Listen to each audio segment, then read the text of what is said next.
Hi and welcome back to my channel. I'm Foxy and my little cub is napping. So you have to excuse me, I've literally just finished a workout, so probably still out of breath.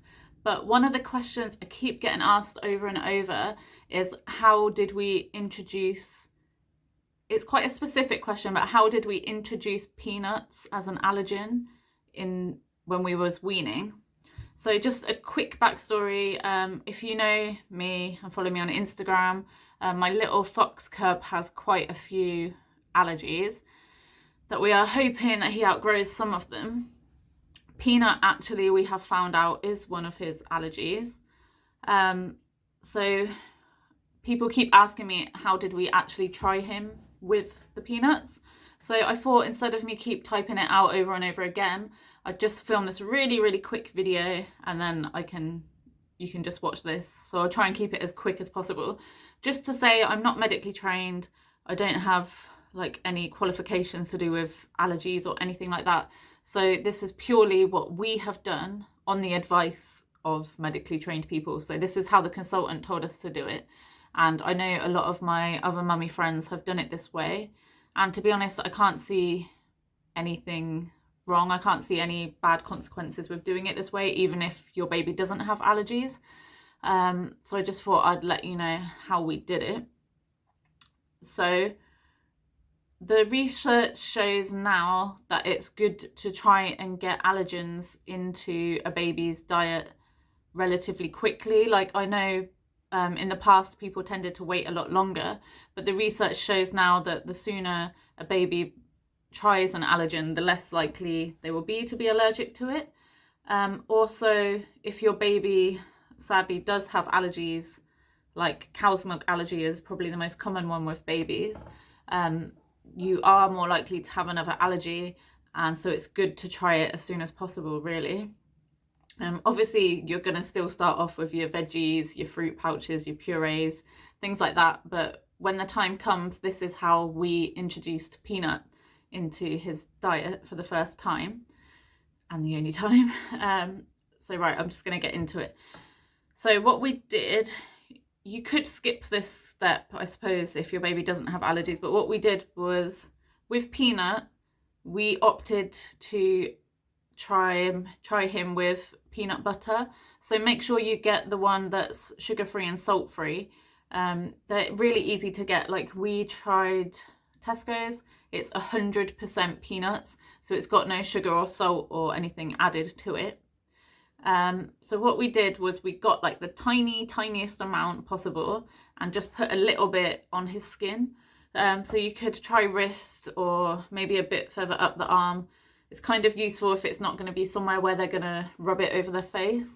And if there's no rash comes up, no immediate swelling or itching or anything like that, we waited about an hour and then we gave just the tiniest amount, like the tip of a teaspoon amount, so tiny. You can either just give it to them straight, or if you're going to give it with anything else, make sure that you give it with something that you know that your baby is fine with. So for us, like baby rice, you could just stir it into baby rice. Obviously peanut butter is easy to stir in. If they're having porridge or oats or anything like that, you can just stir it in, but make sure your baby has had that before, because then if sadly there is a reaction, you know that it is definitely the peanuts and not the oats or the rice. Or if you're trying too many new things at once, you're not going to be able to pinpoint what the reaction came from.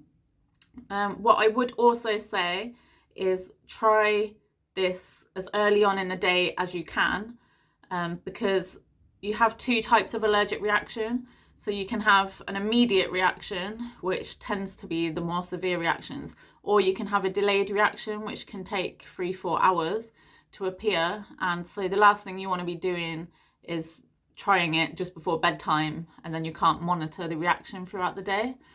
It's also good if you can, obviously it's not possible for everybody, but if you can, try and have 2 people present just in case there is a reaction. I sound like I'm scaring you now. There's likely not to be a reaction, but obviously if there was, it's better to have 2 people. Coming from a parent whose child does have allergies, We also have Piriton ready. So Piriton, you might have heard of it if you have asthma and stuff. It's not asthma, hay fever. It's an antihistamine, and it is safe to give it to children. Just please look into it and read the instructions. I don't want to be giving advice like this, but we just have it ready in case there is a reaction. And just make sure you know where your phone is, because the last thing you want, if there is a serious reaction, which I pray there isn't for anyone, but if there is, the last thing you want to be doing is scrambling to find your phone. Also, I'd say have the easiest bib on possible, or maybe not even a bib, because also if your baby's having a severe reaction, it's hard enough to get them out of the high chair without, like, if they've got like a bibado or like a more complicated bib to get off. So that's just my advice. So yeah, once you've tried the skin and the little tip of a teaspoon, we were told to wait 2 hours. So if there's no reaction in those 2 hours from the tip of a teaspoon, you can then move on to half a teaspoon. Once you've got half a teaspoon of peanut butter, it does get quite thick. Like if you eat it yourself, it is a bit like, I don't think anyone apart from bodybuilders is just going to be spooning the peanut butter out of the tub. I have done that, but it does like get in your throat, like it's a bit too thick. So we were told mix it with just some hot water. It goes more into like a watery liquidy paste, and then again you can mix it with their baby rice or just give it to them just off the spoon once you've mixed it. Again, wait 2 hours. If there's no immediate allergy reaction, you can then give up to a teaspoon again later on. Obviously then you're gonna have to mix it with water. If there's no reactions, happy days. But what you want to do, you don't want to be like, yes, we've ticked off peanut, that's fine. You want to keep putting it in their diet. So we were told if there's no reaction, then you're aiming for about 3 teaspoons of peanut butter a week. So it's really easy. You can mix it in with their baby rice, their oats. You can make little oat bars. Even things like if you're making like little vegetable curries or vegetable pasta, you can just stir it in. Just because you don't want to be like, yes, we've ticked peanuts off, baby's fine with peanuts, and Bob's your uncle, forget about it. You want to keep giving it so they've got that tolerance to it. So unfortunately for us, Kirsten did react. So I might do a separate video of what you're looking for if they do react, but an immediate reaction, you're not going to miss it, to be honest. Their face might start swelling. Again, I really don't want to scare anyone, and I don't like, weaning Jenny's meant to be fun and happy, so I don't want to be all doom and gloom, but I have kept being asked this, so you're not going to miss it if they're having a reaction, basically. So for us, I can't speak on other reactions, but their face will start swelling, they'll get a rash. Kirsten was like scratching his face, like grabbing at his neck, starting to wheeze. If it's like they're coughing, like they're trying to gag, lips will start swelling. It's awful, and I don't wish it on anyone. In that case, you don't use, well, you do use the Piriton, but you just ring 999, and you can either say severe allergy reaction, or if you know they're not breathing, say anaphylaxis, and it will be a blue light first response ambulance. So yeah, that's just my tip. So start early in the day, try and have 2 people if possible. Have your phone with you. Don't have a complicated bib on just in case you do need to get them out of the high chair quick. If you've got it, have Piriton ready. Try firstly on the skin if you want to see if there's a reaction. Start small if they're okay, bit more with 2 hours in between.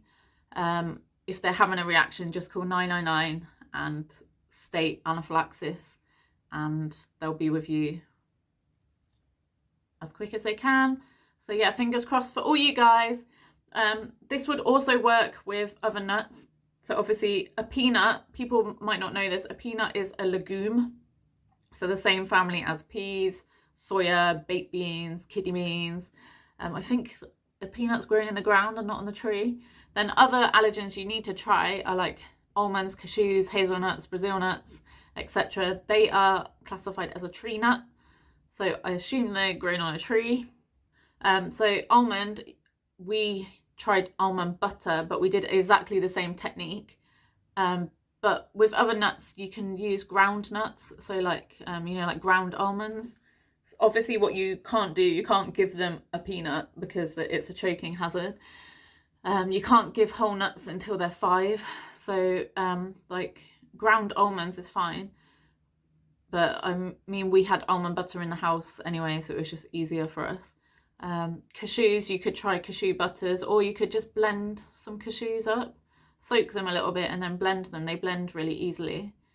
And then I haven't even thought about hazelnuts. Brazil nuts, I don't know when we're going to try that. It's not like a standard thing that you eat every day, is it, compared to like peanuts?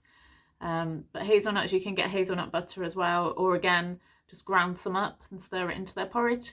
So yeah, I hope this helps. Let me know how you get on, and give this video a like if you found it helpful. Thank you.